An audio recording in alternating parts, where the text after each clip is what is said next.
Okay, we're going to continue on with our afternoon panel.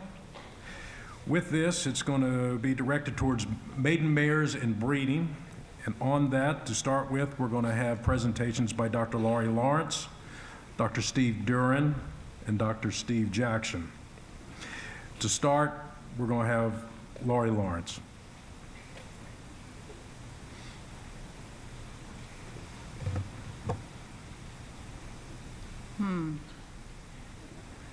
Can I have my slides somehow? He's working on it. There we go. Great. Okay, so I'm a lecturer, instructor, professor at the University of Kentucky, and my observation has always been that approximately 35 minutes after lunch, people fall asleep. So I'm going first so that you'll fall asleep when they go. That's my plan here.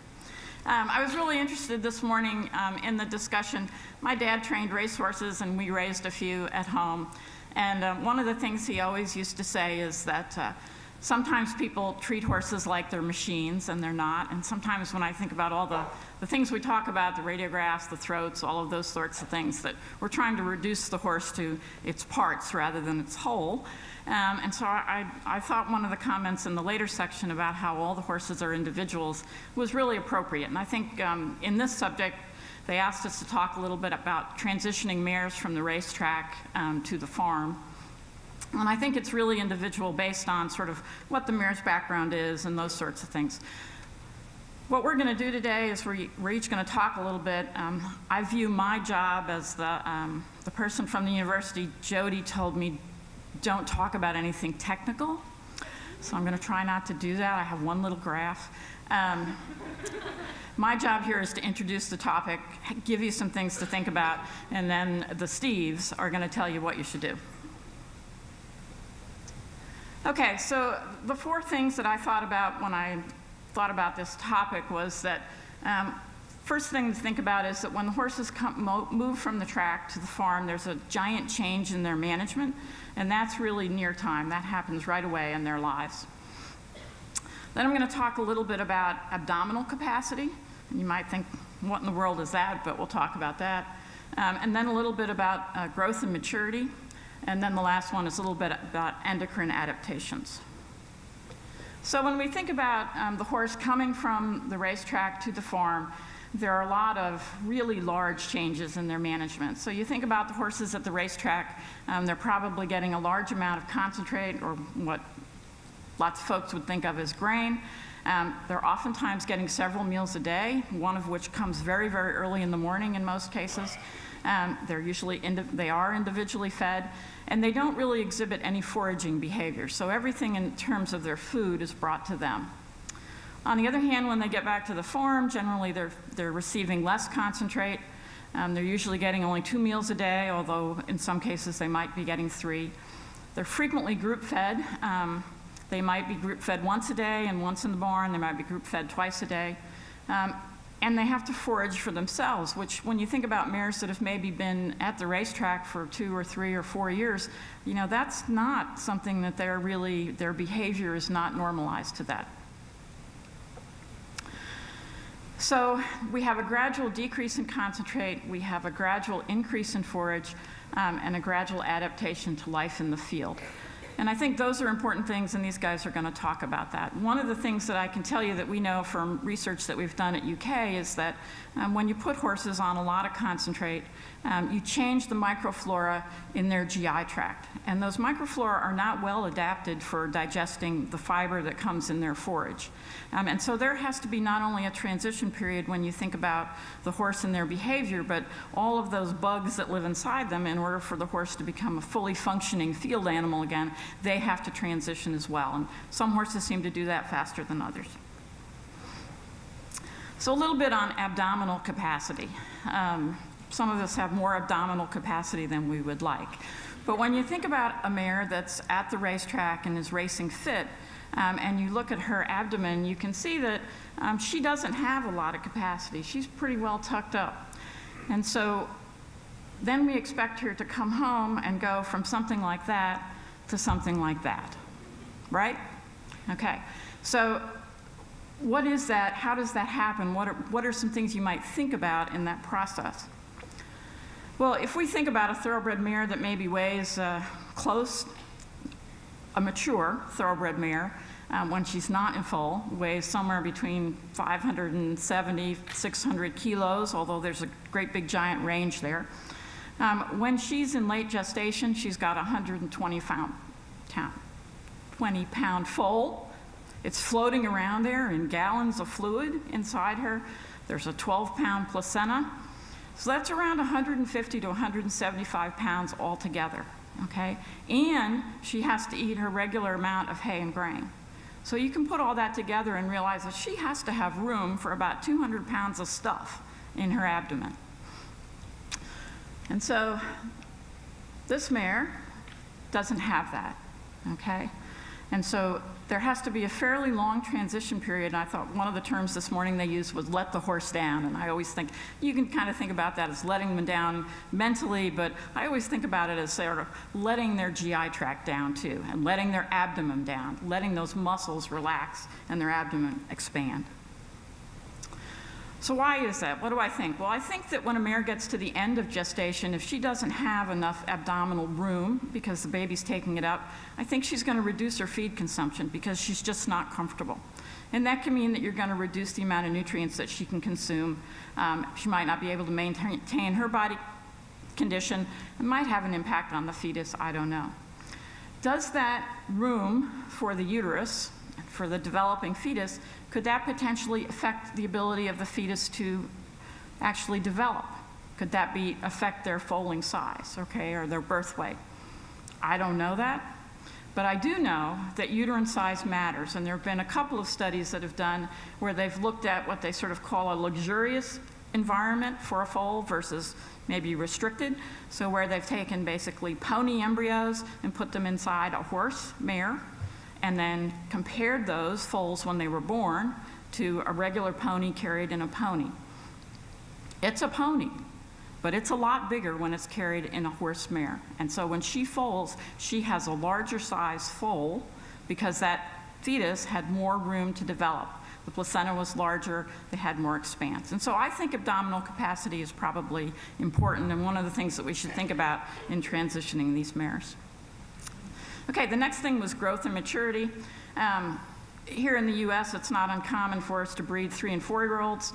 They are not mature. They may have reached their mature height by the time that they come to the farm, but if you were to measure those mares, you'd find that they get wider over time, and so they are still maturing, so they are not really mature, even though we think maybe a mare is a 4-year-old or a 5-year-old.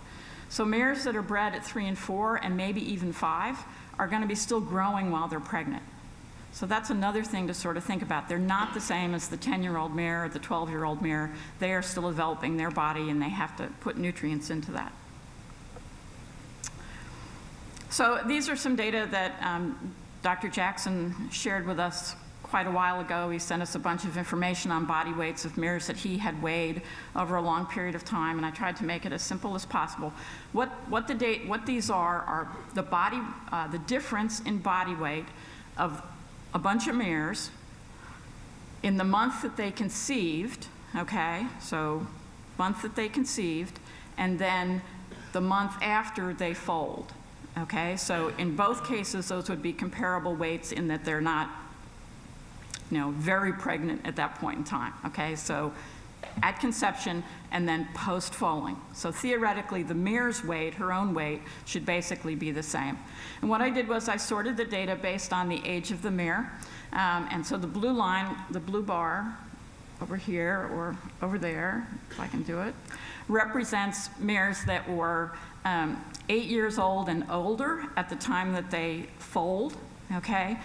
And you can see, and over on the x-axis is the amount of weight change or weight gain. And basically their body weights didn't change very much, okay? So once they'd foaled, their original body weight, or their body weight was about the same as it was when they conceived, okay? Does that make sense? On the other hand, those mares that were less than 7, okay, they had all increased their own personal body weight, okay, by about 60 pounds. all right? And those were mares, some of those mares were, you know, they were 6, 7 years old. So chances are good when you think about a 3-year-old and a 4-year-old, that change in body weight is even greater. And I think that Steve's going to talk about that a little bit. So keep that in mind. They are, when you're transitioning them, they're still growing and they have a lot of maturing to do. The last little bit is to talk about endocrine adaptations. One of the things that we know from some research that's been done in Great Britain is that one of the major energy sources of the fetus when it's developing is glucose or sugar, okay? In order for the mare to make certain that the fetus gets enough glucose available to them as they get to late gestation where the amount of glucose needed is very large, the mare actually downregulates her sensitivity to insulin. So her own body tissues become less sensitive to insulin so that the glucose levels in her circulation stay a little bit higher so the glucose can be sent off to be used by the fetus. Okay, does that make sense? So it's a way that she spares the glucose in her circulation so the fetus can have it. Okay, so they become a little, it's normal, they become a little bit insulin insensitive as they get to the end of gestation. Well, one of the other things that we know is that when we think about insulin sensitivity or how easily your tissues respond to insulin and take up glucose, is that when you are extremely physically fit, you are also extremely insulin sensitive. So when you are extremely physically fit, your tissues are sensitive so that they can suck up glucose really easily. Okay, so what's the push-pull there? Well, if you have a mare who's really physically fit, she may have difficulty providing enough glucose to her fetus because her tissues are still sucking it up. Okay, so the extremely fit insulin sensitive filly has to transition to that less sensitive state. All right, and one of the things that does that is a change in their body composition. So we know that not only will body composition, as you become fatter, do you become a little less sensitive to insulin, so that would be a normal part of this transition process. We also know that as you become fatter, that changes some of the reproductive hormones. And so a number of reproductive hormones are influenced by body fat, and we know that if you are too skinny, like the mare there on the upper slide, that reproduction is a low priority. So the animal's body says, okay, there's hardly enough nutrients for me, why would I reproduce? Okay, so skinny is not good, or lean, really lean is not good. So we know that good body condition is important, and I think these guys are going to talk about that. So those were my 4 major points. Think a little bit about the change in feeding up close, think a little bit about this idea of abdominal capacity. There's some of them are still growing and maturing, and then there's some endocrine adaptations that have to occur in this transition period. Okay, so that's it for me.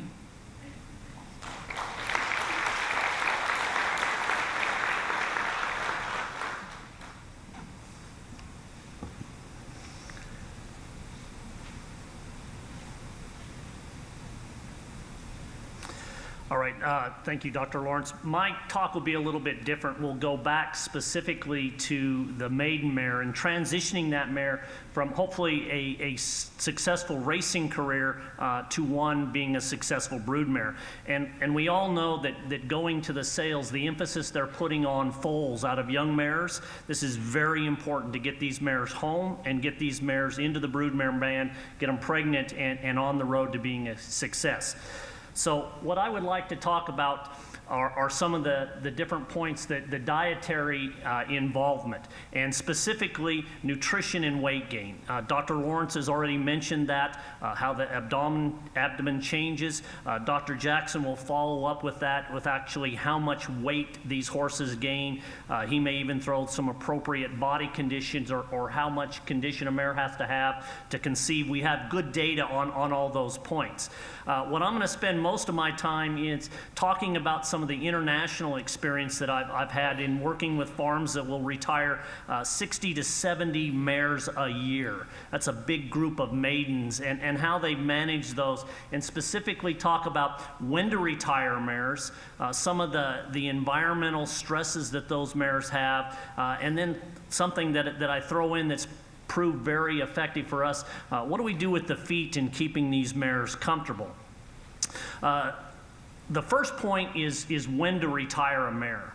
And this became important when I started doing a lot of work in Japan. A lot of their very lucrative races happen very late in the year. November and December is a big month on the racing calendar, and if a mare was good enough, they'd want to keep that mare in training and then retire her at the end of December and hopefully breed her in February. So that raised some problems. So we had to go back and reconsider, if you will, when to retire mare. And we now have two programs that we widely use. Some retirement options will actually retire these mares early. These mares have done enough from a pedigree standpoint that one additional start in that time is not going to make or break them in a broodmare band. Okay, these mares have done enough work on the track, they're valuable enough to get back in the broodmare band that we actually retire these mares early. This doesn't mean early in their life, this just means early in the racing year. So specifically, we like to retire these mares in September or October.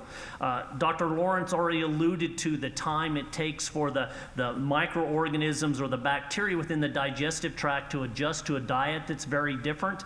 If we give those mares additional time, in other words, they get to come back to the farm earlier, it gives us a longer adaptation so that we can get these mares eating well, we can get these mares adjusted back to paddock life, and we can get these mares gaining condition so that once they start the lighting program that they'll go ahead and cycle normally. If we give these mares more time, we also found that it minimizes the stress. It minimizes the stress on the horse. It also minimizes the stress on the farm in trying to get these mares back into a reproductive cycle. The other option that we found quite successful is to keep these mares in training.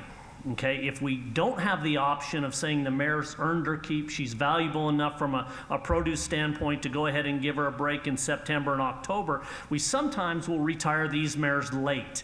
In other words, keep them in training into January and February and basically take these mares from the racetrack to the breeding shed. These mares are in good condition, they're in good body condition, they're in a lighting program because specifically in Japan they got lights on these horses, they got blankets on these horses, so they're well conformed to go properly into the breeding herd. So we'll actually just leave those horses, continue to train them, and continue to put them right back into the breeding shed. And that works successfully. And what I'm alluding to is the middle ground, that's the tough part. So we do really well with our mares that retire in September and October. We do really well in our mares that we keep in training longer, January to February. But those mares that retire in November and December are a nightmare. What happens is they come to the farm, they undergo a lot of stress, switching from, again, a racehorse into the broodmare band. We have difficulty maintaining weight on those mares, and then we struggle from that sense in getting those mares pregnant. So a lot of the international clients that I deal with personally, we've adopted either the early retirement, where they September or October, or we'll go ahead and keep them in training and try to transition them directly to the racetrack, from the racetrack to the breeding shed. The other thing that we've found is important, and Steve, I'm going to leave most of the nutrition and feeding actually up to you, but another thing that we found important is to realize what stress these horses have come from. And this is a picture from Japan, and you can see the stress that this horse came from. This horse was in training in Tokyo, where it's warm, and then it comes to the northern island of Hokkaido, where it's not so warm. And these horses, all as racehorses, would have very normal racehorse management. They'd all be blanketed, they'd be in lighting program, all of those things. And when they come to the farm, over 600 broodmares, they don't have time to blanket mares. So this mare's a pretty big environmental transition. So to get around that, we have to increase the amount of feed, increase the amount of fiber to produce the body heat, but also provide a significant amount of grain.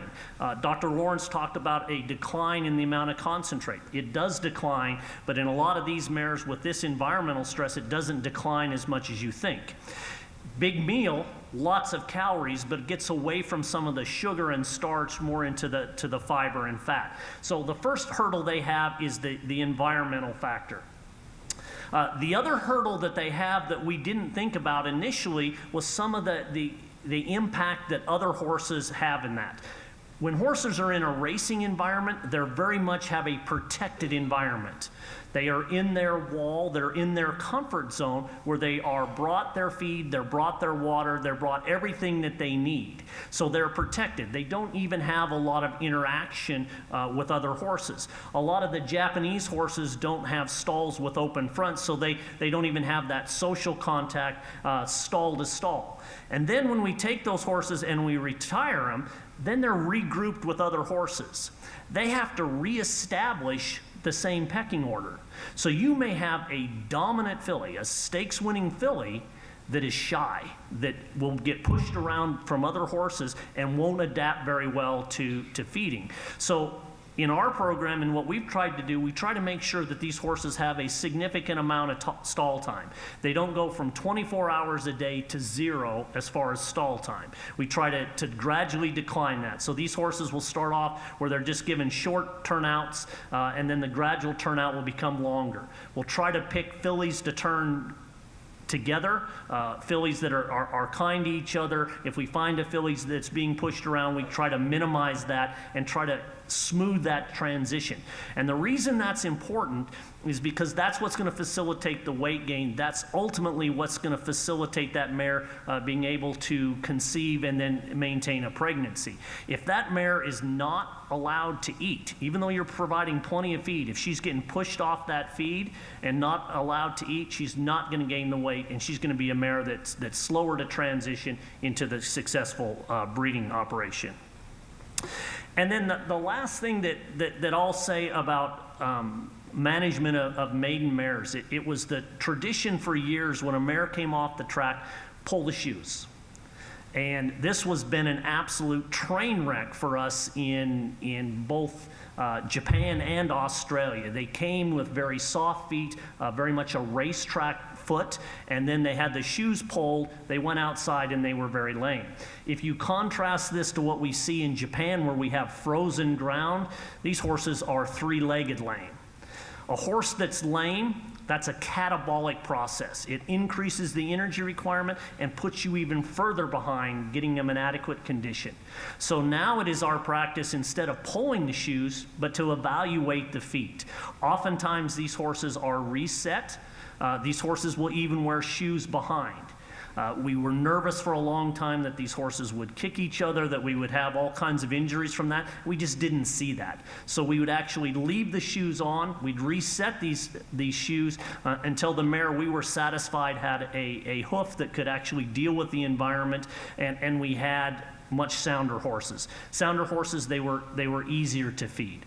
So these are some of the points that we've used at some of the different international farms that I think help minimize the stress and help move a brood mare from a race mare to actually a brood mare, which is very important with the pressure we have in with these young mares and getting them in foal early. So with that, I will let Dr. Jackson.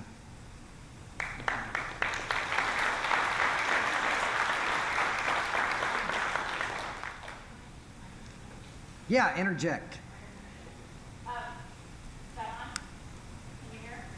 Yes? Okay.